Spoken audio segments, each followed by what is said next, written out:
Person is holding a bucket by applying a force of 10 Newton. He moves a horizontal distance of 5 meter and then climbs up a vertical distance of 10 meter. Find the total work done by him. तो इस question में दो segments है और हमसे मांगा गया है टोटल वर्क डन। पहले सेगमेंट में क्या है? A person is holding a bucket by applying a force of 10 Newton. 10 Newton force apply करता है और उसने एक बकेट को होल्ड किया है। याद रखिए, जब भी होल्डिंग अ बकेट की बात आ जाए तो इस केस में वर्क डन हमेशा इक्वल टू 0 होता है। तो पहला सेगमेंट का वर्क डन 0। दूसरा सेगमेंट क्या है?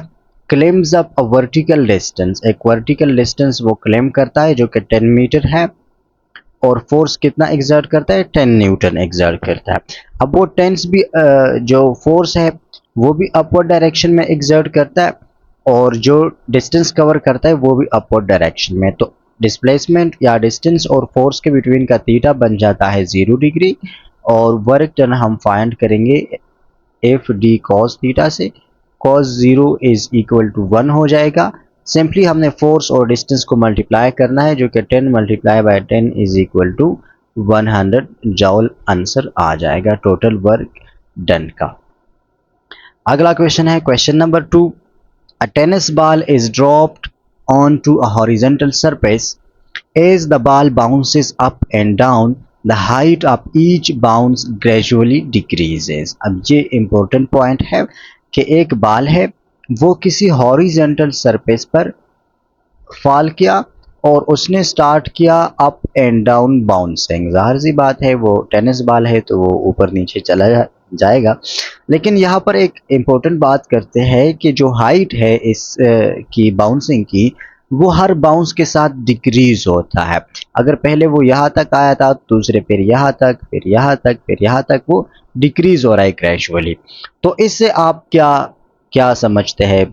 इसकी फिजिक्स क्या है? कौन सा स्टेटमेंट ट्रू है यहाँ पर? देखिए ये जो इसकी हाइट डिक्रीज हो रहा है इसका मतलब है कि यहाँ पर रेजिस्टिव फोर्सेस है। क्या है? रेजिस्टिव फोर्सेस है या in other words air resistance को हमने कंसिडर किया है। क्योंकि अगर ये आइडियल केस होता एयर रेजिस्टेंस को हम कंसिडर ना करते तो ये हाइट हमेशा सेम रहता। अब कहते हैं kinetic energy of the ball is constant.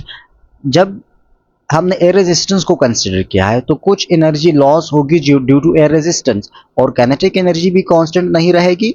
Potential energy of the ball remain constant, वो भी कांस्टेंट नहीं रहेगी क्योंकि हाइट डिक्रीज हो रहा है और potential energy equal to mgh है। इस केस में h कांस्टेंट नहीं रहता तो पोटेंशियल एनर्जी भी कांस्टेंट नहीं रहेगी। सी है the sum of the kinetic and potential energies of the ball is constant. Sum भी कांस्टेंट नहीं रहेगा क्योंकि जब काइनेटिक एनर्जी कांस्टेंट नहीं है पोटेंशियल एनर्जी कांस्टेंट नहीं है तो सम भी तो कांस्टेंट नहीं होगा ना। इस केस में जब हमने एयर रेजिस्टेंस को कंसीडर किया तो कंजर्वेशन ऑफ एनर्जी सिर्फ बॉल पर अप्लाई नहीं होगी बल्कि उसमें तीन चीजें होगी। The total energy of the ball, the ground and air is constant. Air, ball और ग्राउंड में जो टोटल एनर्जी होगी वो कांस्टेंट होगी। यहाँ पर कंजर्वेशन ऑफ एनर्जी अप्लाई होगा तो D is the correct answer. Sorry, यहाँ पर अगला क्वेश्चन है 3। Two bodies of 1 kg and 4 kg have same kinetic energy. The ratio of their momentum will be. तो हमें पता है कि momentum is equal to under the root 2m k, जबकि k क्या है? वो kinetic energy है। अब दो masses है, एक m1 equal to 1 kg है और जो दूसरा मास m2 है वो equal to 4 kg है। हमने P1 और P2 मोमेंटम का रेशो फाइंड करनी, काइनेटिक एनर्जी दोनों की सेम है तो हमें पता है कि momentum is directly related to the square root of mass. तो जो P1 होगा और P2 होगा उसका रेशो इक्वल हो जाएगा। P1 के लिए मास 1 kg है और P2 के लिए मास है 4 kg और अंडर रूट आ जाएगा तो kg kg के साथ कैंसिल। 1 का स्क्वायर रूट 1 है और 4 का स्क्वायर रूट 2 है तो 1:2 is the correct answer. Question number 4 है kinetic energy of a body moving with speed 10 meter per second is 30 joule. If its speed becomes 30 meter per second, its kinetic energy will be. एक body है जो कि 10 metre पर second velocity के साथ जा रहा है और उसकी इनिशियल काइनेटिक एनर्जी 30 जॉल है। अब अगर इसकी स्पीड 10 मीटर पर सेकंड की बजाय ये हो जाए 30 मीटर पर सेकंड जिसका मतलब है कि 3 टाइम्स स्पीड इंक्रीज हुआ तो काइनेटिक एनर्जी कितने टाइम्स इंक्रीज होगा? Kinetic energy is directly related to v square. अगर वेलोसिटी 3 टाइम्स इंक्रीज हो रहा है तो काइनेटिक एनर्जी 9 टाइम्स इंक्रीज होगा। 9 टाइम्स इंक्रीज का मतलब है कि इनिशियल वेलोसिटी के 9 टाइम्स हो जाएगा। तो इनिशियल वेलोसिटी को मल्टीप्लाई करें 9 के साथ, इनिशियल वेलोसिटी 30 है, is equal to 270 joule. Option D है। अगला क्वेश्चन है क्वेश्चन नंबर 5, सॉरी अब इसमें थोड़ी बात है। Car X is traveling at half the speed of car Y. Car X has twice the mass of car Y. दो कार से एक X है और एक Y है। X की जो स्पीड है वो Y की स्पीड के हाफ के इक्वल है। यहाँ पर लिख लेते हैं, जो Vx है, X की जो स्पीड है वो Vy के हाफ के इक्वल है, और X का जो मास है कार X का वो डबल है Y का। तो mass of X is equal to 2 times mass of Y। अब हमने फाइंड करने के इनमें से कौन सा स्टेटमेंट करेक्ट है, और तमाम स्टेटमेंट्स में उन्होंने X और Y के काइनेटिक एनर्जी को कंपेयर किया है। तो आइए दोनों की काइनेटिक एनर्जी को फाइंड कर लेते हैं।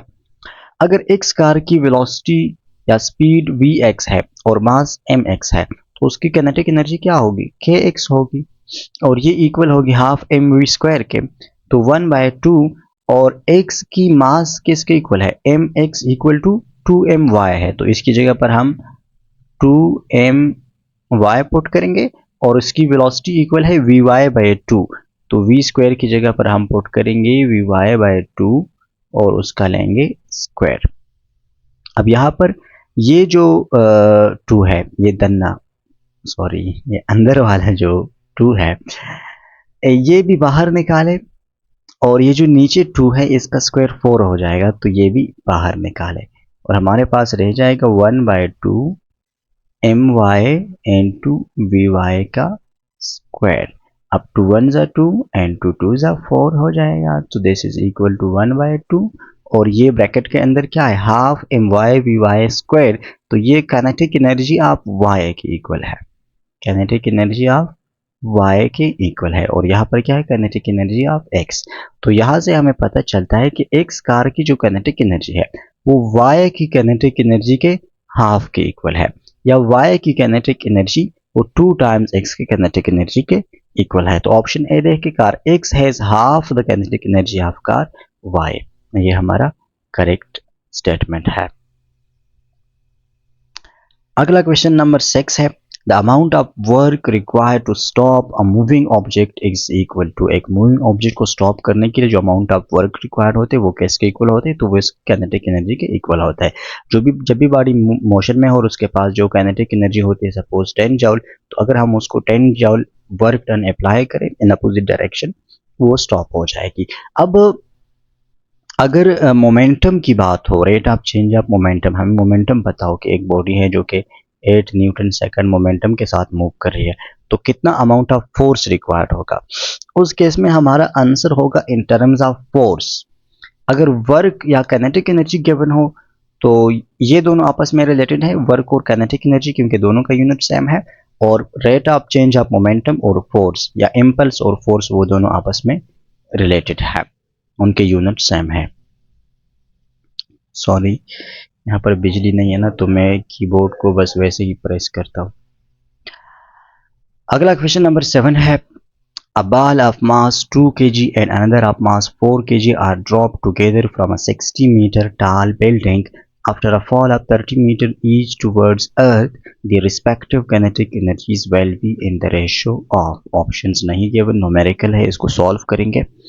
एक बाल की मास 2 kg है और दूसरे बाल का मास है 4 kg, और दोनों सेम बिल्डिंग से फॉल करते हैं जिसकी हाइट है 60 मीटर। जब ये 30 मीटर फॉल करे, 30 मीटर का मतलब हाफ ऑफ डिस्टेंस फॉल करे टुवर्ड्स अर्थ, तो दोनों की काइनेटिक एनर्जीज का रेशो क्या होगा? याद रखिए जब भी कोई ऑब्जेक्ट किसी हाइट h से फॉल करता है तो जब वो अपने हाइट के हाफ पर पहुंच जाए, h/2 टू डिस्टेंस पर पहुंच जाए, हाफ पर, तो यहाँ पर इसकी काइनेटिक एनर्जी इक्वल होती है इसकी पोटेंशियल एनर्जी के, या इसकी जो पोटेंशियल एनर्जी होती है वो मैक्सिमम हाइट पर जो पोटेंशियल एनर्जी होती है उसके हाफ के इक्वल हो जाती है, और काइनेटिक और पोटेंशियल दोनों आपस में इक्वल हो जाते हैं। हमने सिर्फ काइनेटिक को फाइंड करने, पोटेंशियल के साथ हमारा कोई काम नहीं है। तो मैक्सिमम हाइट पर दोनों की पोटेंशियल एनर्जीज इक्वल है। 2 kg वाले की पोटेंशियल एनर्जी mgh है, mass multiply g multiply h, मास 2 है, g की वैल्यू 10 ले ले और h की वैल्यू 60 ले ले, तो this is equal to 1200 joule. ये इसकी पोटेंशियल एनर्जी है एट हाईएस्ट पॉइंट। जब ये हाफ डिस्टेंस कवर करता है तो इसकी पोटेंशियल एनर्जी भी हाफ हो जाएगी, जो कि 600 जॉल होगी इसकी पोटेंशियल एनर्जी, और पोटेंशियल और काइनेटिक दोनों एक दूसरे के इक्वल होगी। तो काइनेटिक एनर्जी इसकी होगी 600 जॉल, और 4 kg वाले की क्या होगी, वो इसके डबल की होगी, 1200 जॉल होगी। तो अगर आप रेशो निकालेंगे, this will be equal to 1:2। 600 को 1200 पर डिवाइड करें तो यू विल गेट 1:2। क्वेश्चन 8 है, अ बम्ब, आप एक बॉम्ब है, ठीक है, 30 kg उसकी मास है, और it rest explodes into 2 pieces of mass is 18 kg and 12 kg. The velocity of 18 kg mass is 6 meter per second. The kinetic energy of the other mass is. थोड़ा सा लेंथी है लेकिन मुश्किल नहीं है। कंजर्वेशन ऑफ मोमेंटम को हम apply करेंगे। काइनेटिक एनर्जी हमने ये 12 kg वाले की काइनेटिक एनर्जी हमने फाइंड करनी है। तो काइनेटिक एनर्जी को फाइंड करने के लिए हमें किन चीज़ों की ज़रूरत होती है, फार्मूला क्या, हाफ mv², मास और वेलोसिटी की ज़रूरत होती है। मास हमें गिवन है, वेलोसिटी हमने फाइंड करना है कंजर्वेशन ऑफ मोमेंटम से। कैसे फाइंड करेंगे, ये जो बम्ब है इनिशियली रेस्ट पे है, मतलब इसकी इनिशियल मोमेंटम 0 है, तो फाइनल मोमेंटम भी 0 होना चाहिए। अब फाइनल मोमेंटम 2 हिस्सों का होगा, 2 पीसेस में एक्सप्लोड्स है, तो दोनों पीसेस को ऐड करके हमें 0 आंसर मिलना चाहिए। मतलब एक पीस की मास मल्टीप्लाई बाय वेलोसिटी, तो ये एक पीस की मोमेंटम हो गई, प्लस दूसरे पीस की मास मल्टीप्लाई बाय वेलोसिटी, ये दूसरे पीस की मोमेंटम हो गई। ये दोनों ऐड करके हमें मिलना चाहिए 0।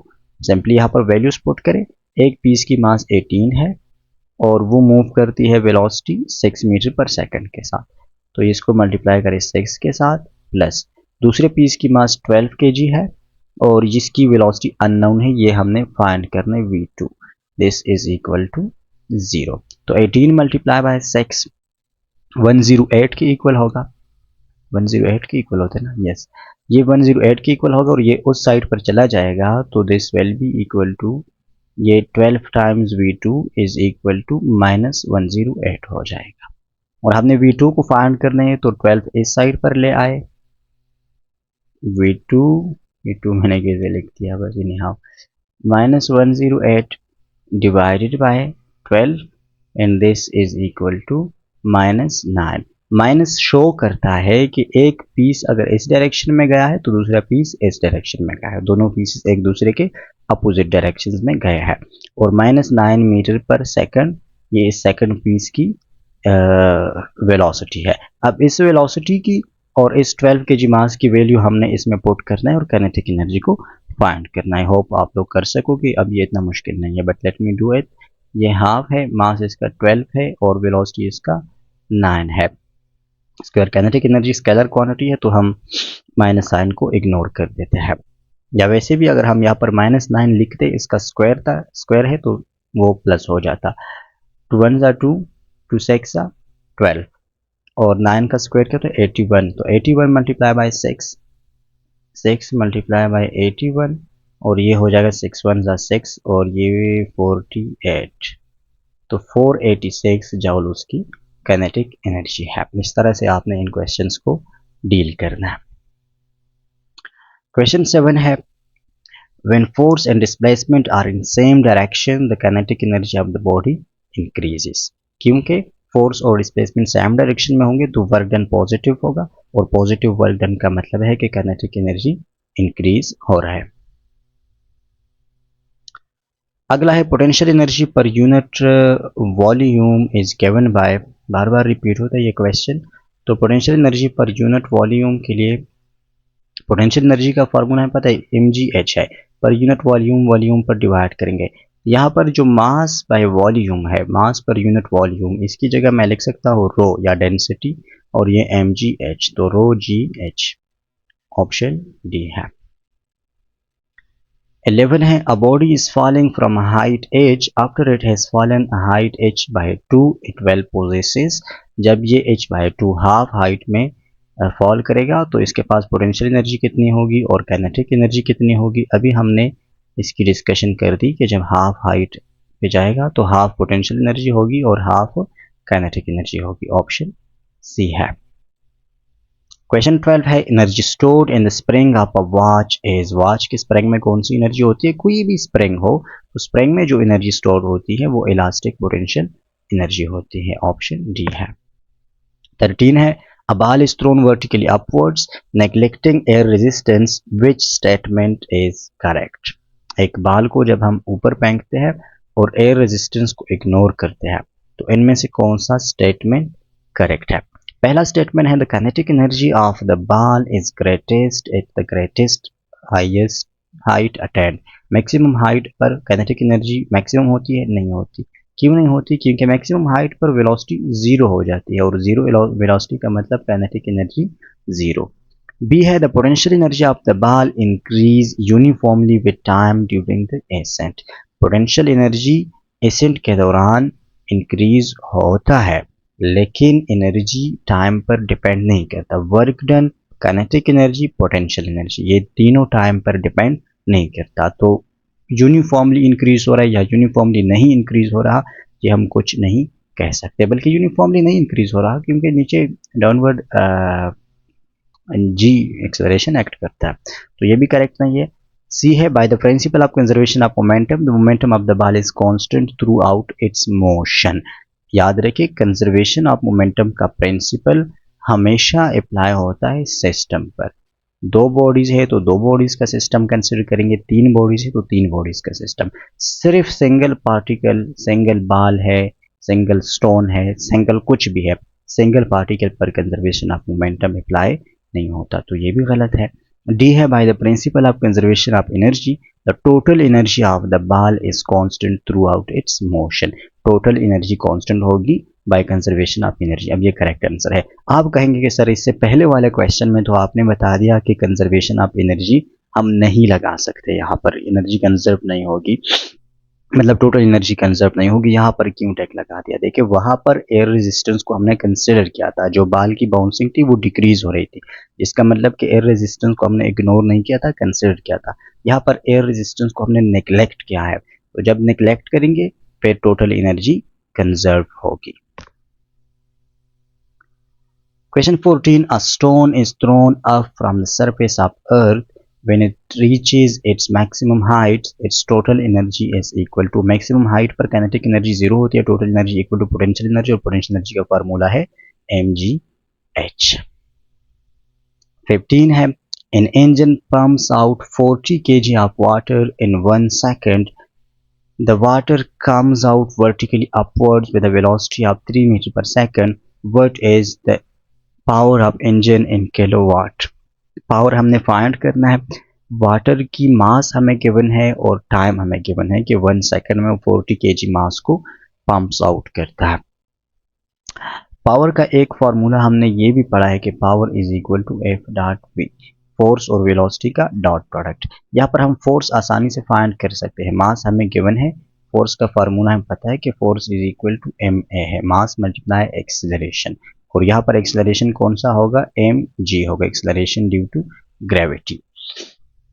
तो सिंपली क्या करें, फोर्स फाइंड करें, जी 40 के साथ जी को मल्टीप्लाई करें तो ये 400 हो जाएगा, 400 न्यूटन हो जाएगा, 400 न्यूटन, और मल्टीप्लाई बाय वेलोसिटी जिसकी वैल्यू हमें गिवन है 3 मीटर पर सेकंड है, 3 मीटर पर सेकंड।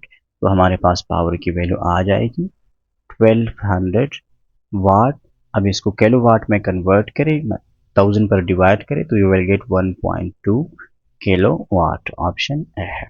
ये फार्मूला बार बार यूज होगा इन क्वेश्चंस में। 16 है, in elevators motor produces 3000 watt power, the speed with which it can lift 1000 kg load S। Power का फॉर्मूला अगेन वही, हमें पता है कि mgh डिवाइड बाय टाइम, ये पावर का फॉर्मूला है।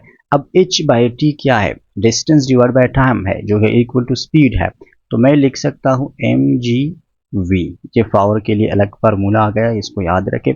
हमने क्या फाइंड करना है, स्पीड फाइंड करना है। मास हमें गिवन है, पावर हमें गिवन है, तो इसको स्पीड के लिए सॉल्व करें। तो v is equal to power divided by mg, simple values put करें। पावर की वैल्यू 3000 वाट है और मास है 1000 kg और g की वैल्यू है 10 मीटर पर सेकंड स्क्वायर। इसको सॉल्व करें, 1 0 यहाँ से कैंसिल, 2 जीरोज यहाँ से कैंसिल और 3 डिवाइड बाय 10 से आ जाएगा 0.306 मीटर पर सेकंड, ऑप्शन सी।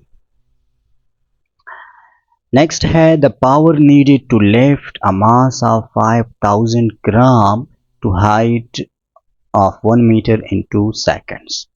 पावर हमने फाइंड करना है, मास वगैरह हमें गिवन है, तो सिंपली फार्मूला यूज करेंगे mgh डिवाइड बाय टाइम का formula, mass is equal to 5000 gram which is equal to 5 kg multiply by 10 metre पर second multiply by 1 divided by 2, 2 1 2, 2 5 10 is equal to 25 वाट। या यहाँ पर इन्होंने जो g की वैल्यू है वो 10 की बजाय 9.8 लिया है, तो हमारे पास आंसर 24.5 आएगा, 25 से थोड़ा सा कम आएगा। 18 है, बोर नहीं होना है, ठीक है, ये न्यूमेरिकल्स है तो ये है ही बोरिंग, और यकीनन हम भी बोर होते हैं रिकॉर्ड करते हुए, लेकिन दूसरा ऑप्शन नहीं है, तो करेंगे, हर हाल में करेंगे। The power output of a lamp is 6 watt, how much energy does the lamp give out in 2 seconds. Time हमें गिवन है, पावर गिवन है, एनर्जी को फाइंड करना है, तो power is equal to energy by time है, energy find करना है, तो energy is equal to power multiply by time. Power कितना है, 6 वाट है, और टाइम कितने 2 मिनट्स है, 2 मिनट्स में कितने सेकंड्स होते हैं, 120 होते हैं, सिंपली मल्टीप्लाई कर you will get 720 joules, option C. Next है 19, a man m1 of mass 80 kg runs up a staircase in 15 seconds. Another man m2 also of mass 80 kg runs up the same staircase in 20 seconds. The ratio of the power developed by them will be very important.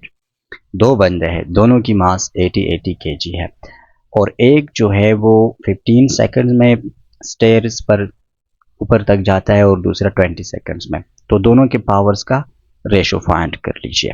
कैसे करेंगे, power हमें पता है mgh divide by time है, तो पहले वाले के लिए पावर होगा mgh डिवाइड बाय टाइम, और वो कितना टाइम लेता है, 15 सेकंड्स लेते हैं, ये पहले वाले के लिए पावर 1, ये p1 हो जाएगा। p2 क्या होगा, p2 हो जाएगा mgh डिवाइडेड बाय 20, क्योंकि वो 20 सेकंड्स का टाइम लेते हैं। हमने क्या फाइंड करने, रेशो, तो p1 बाय p2 करेंगे, p1 divided by p2 is equal to mgh divide by 15, और डिवाइड करेंगे इसको mgh डिवाइड बाय 20। अब इस तरह की जब फ्रैक्शन में डिवीजन होती है, तो हम इस डिवीजन के साइन को रिप्लेस करते हैं मल्टीप्लिकेशन के साइन से। तो कैसे करेंगे, mgh डिवाइड बाय 15, डिवीजन को मल्टीप्लिकेशन से रिप्लेस करेंगे और इसको उल्टा करेंगे, नीचे वाला ऊपर, ऊपर वाला नीचे, ये बेसिक मैथमेटिक्स है। तो 20 डिवाइड बाय mgh हो जाएगा, mgh के साथ कैंसिल, और इसको 5 4 ज़ा 20 और 5 3 ज़ा 15, तो इज इक्वल टू 4 बाय 3, 4:3, ये हमारा करेक्ट आंसर है।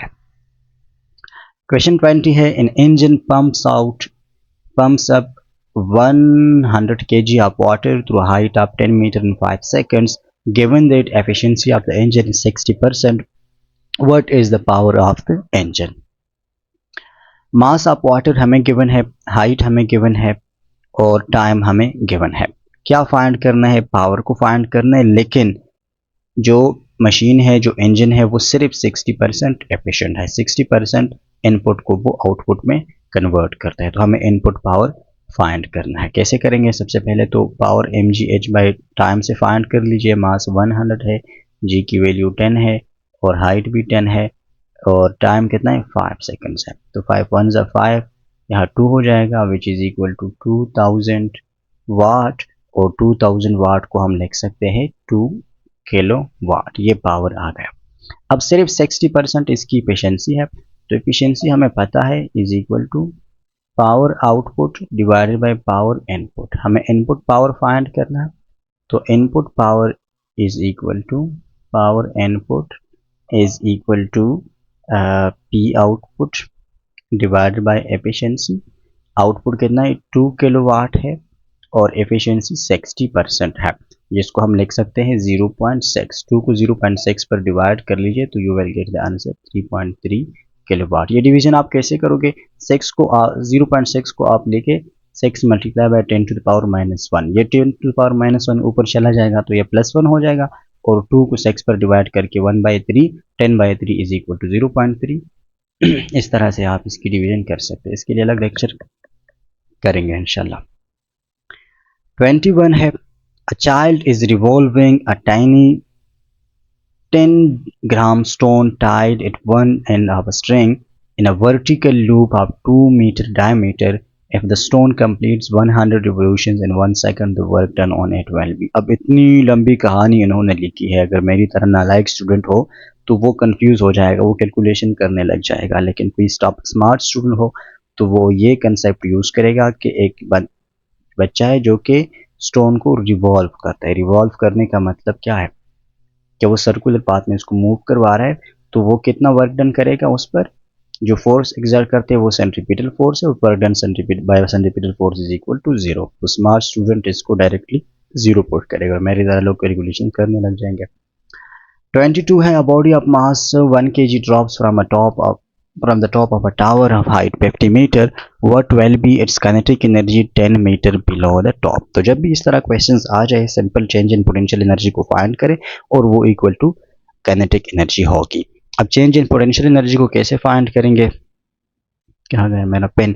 चेंज इन पोटेंशियल एनर्जी को सबसे पहले टॉप पॉइंट पर पोटेंशियल एनर्जी mgh से फाइंड करेंगे। मास 1 kg है, multiply by 10 multiply by height is equal to 50 है, this is equal to 500 joule है मैक्सिमम हाइट पर। अब जब 10 मीटर नीचे आएगा तो इसकी हाइट कितनी रह जाएगी, 50 माइनस 10 40 रह जाएगी, तो उस पर अगेन mgh से पोटेंशियल एनर्जी को फाइंड कर लीजिए, वही मास वही जी लेकिन हाइट 40, तो this is equal to 400 joule. अब 500 से 400 माइनस करके यू विल गेट 100 जॉल, और ये किस चीज़ में कन्वर्ट होगा, ये काइनेटिक एनर्जी में। तो kinetic energy is equal to 100 joule, लेकिन ऑप्शन में 100 नहीं है, जिसका मतलब है उन्होंने जी की वैल्यू 10 कंसिडर नहीं की बल्कि 9.8 कंसिडर किया है, तो हमारे पास आंसर आएगा 98 जॉल। 23 है, an object of 5 kg is pulled horizontally by a force of 50 Newton through a displacement of 10 meter, the work done by gravity is। Again अगर मेरी तरह स्टूडेंट हो तो वो कैलकुलेशन करने लग जाएगा, लेकिन अगर स्मार्ट स्टूडेंट हो तो वो उसको पता होगा कि जब भी कोई बॉडी हॉरिजॉन्टल डिस्टेंस कवर करता है तो ग्रेविटी का फोर्स डाउनवर्ड एक्ट करता है, जिसकी वजह से यहाँ पर थीटा बनता है 90 डिग्री, और 90 डिग्री के लिए वर्क डन हमेशा इक्वल टू 0 होता है, तो वो डायरेक्टली पुट करेगा। ये आपको गलत करने के लिए इतनी ज़्यादा वैल्यूज देते हैं। 24 which of the following type of force can not do work on which it acts. कौन सा फोर्स वर्क डन नहीं करता, सेंट्रीपिटल फोर्स नहीं करता। हर वो फोर्स जो डायरेक्शन के या मोशन के परपेंडिकुलर एक्ट करते वर्क डन नहीं करता। एक एग्जांपल सेंट्रीपिटल फोर्स है और दूसरा एग्जांपल मैग्नेटिक फोर्स है, मैग्नेटिक फील्ड्स के अंदर। 25 है, the average power and instantaneous power become equal if work is done at uniform rate। इस तरह क्वेश्चंस हमने फोर्सेस इन मोशन चैप्टर में भी किए। एवरेज वैल्यू और इंस्टेंटेनियस वैल्यू ये हमेशा इक्वल होंगे अगर जो रेट हो वो यूनिफॉर्म हो, चाहे वो वेलोसिटी के लिए हो, चाहे वो एक्सेलरेशन के लिए हो, चाहे वो पावर के लिए हो, या वो किसी दूसरी क्वांटिटी के लिए हो, लेकिन यूनिफॉर्म रेट पर एवरेज और इंस्टेंटेनियस इक्वल होंगे। 26 है, which is the biggest unit of energy. Energy का बिगेस्ट यूनिट कौन सा है, तो वो किलोवाट आर है। ERG अर्ग भी एनर्जी का यूनिट है, वाट आर भी है, जॉल भी है, जॉल SI यूनिट है, वाट आवर किलोवाट आवर से छोटा है, 1000 टाइम्स छोटा है इससे, और किलोवाट आर सबसे बिगेस्ट यूनिट है। किलोवाट आवर यूज होते हैं इलेक्ट्रिकल एनर्जी में, यस कमर्शियल यूनिट है एनर्जी का। 27 है a crane can raise a body of mass 100 kg vertically upward with a speed of 5 meter per second. The power of its engine is, again हम वही करेंगे कि power का F dot we वाला formula use करेंगे। Velocity हमें given है, force को हम फाइंड करेंगे mg से, मास हमें गिवन है इक्वल टू 100 है, g की वैल्यू 10 मल्टीप्लाई करें और वेलोसिटी 5 मीटर पर सेकंड है। तो सिंपली इसको मल्टीप्लाई करिए, this is equal to 5000 watt और किलोवाट में कन्वर्ट करें तो this is equal to 5 kilowatt. Option C है। बस कुछ ही क्वेश्चंस रहते हैं यार, बोर नहीं होना, ये भी सीखना है। 28 है a 50 kg body is accelerated from race to 20 meter per second in 10 seconds. What is the amount of work done? एक 50 kg ऑब्जेक्ट है और वो रेस्ट से 20 मीटर पर सेकंड तक एक्सलरेट होता है इन 10 सेकंड, जिसका मतलब है कि इसका एक्सलरेशन किस चीज़ के इक्वल है, 20 divide by 10 is equal to 2 metre पर सेकंड स्क्वायर इसकी एक्सलरेशन है। मास हमें गिवन है, फाइंड क्या करना है, वर्क डन को फाइंड करना है। तो सबसे पहले पावर को फाइंड कर लीजिए एफ डॉट वी के फॉर्मूला से। वेलोसिटी 20 मीटर पर सेकंड है, फोर्स की वैल्यू आ जाएगी F is equal to M A, mass 50 है और एक्सलरेशन 2 है, तो 50 multiply by 2 is equal to 100 newton, ये फोर्स आ गया। वेलोसिटी 20 मीटर पर सेकंड है, तो power is equal to 100 multiply by 20, ठीक है ना, yes, this is equal to 2000 वाट, ये पावर है। अब हमने क्या फाइंड करना है, वर्क डन फाइंड करना है। तो हमें पता है कि work done is equal to power multiply by time, power 2000 है और टाइम 10 सेकंड्स है, तो इज इक्वल टू 20,000 जॉल, ये वर्क डन होगा। क्वेश्चन नंबर 29 है at what angle the work done will be half of its maximum value. Work done half maximum value कब होता है, वर्क डन में cos थीटा यूज होता है और रिमेंबर के cos 60 डिग्री की वैल्यू होती है 1/2, तो cos 60 डिग्री पर वो मैक्सिमम के हाफ होता है। 30 है a man pushes a wall with 50 Newton and it displaces it 0 meter.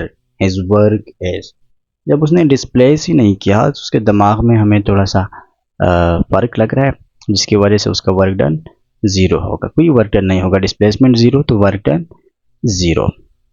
31 सबसे इंपॉर्टेंट क्वेश्चन, हो सकता है इस बार ये पेपर में इस तरह का क्वेश्चन आपको देखने को मिले, और ये है कि फोर्स डिस्प्लेसमेंट ग्राफ है किसी ऑब्जेक्ट के लिए, वो स्ट्रेट लाइन है विद पॉजिटिव स्लोप।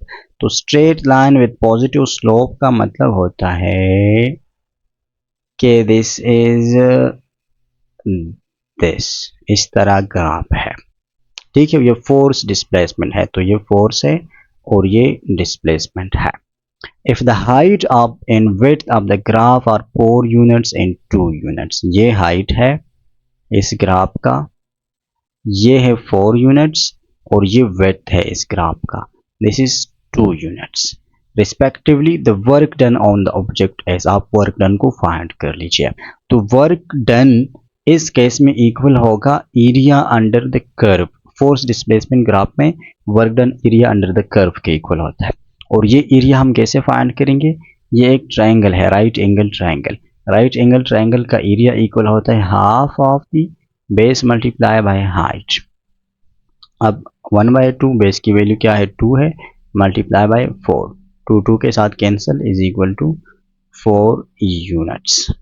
हो सकता है आपको कोई स्पेसिफिक ग्राफ गिवन हो पेपर में और वहाँ पर सिर्फ ट्रायंगल ना हो बल्कि 3 पोर्शन हो, एक पोर्शन में रेक्टेंगल हो, दूसरे में ट्रायंगल हो, तीसरे में ट्रायंगल हो, और आपको वर्क डन बोलने फाइंड करने का बोला जाए तो आप तीनों के area under the curve find करेंगे, फिर तीनों को ऐड करेंगे तो वो वैल्यू वर्क डन के लिए आ जाएगी।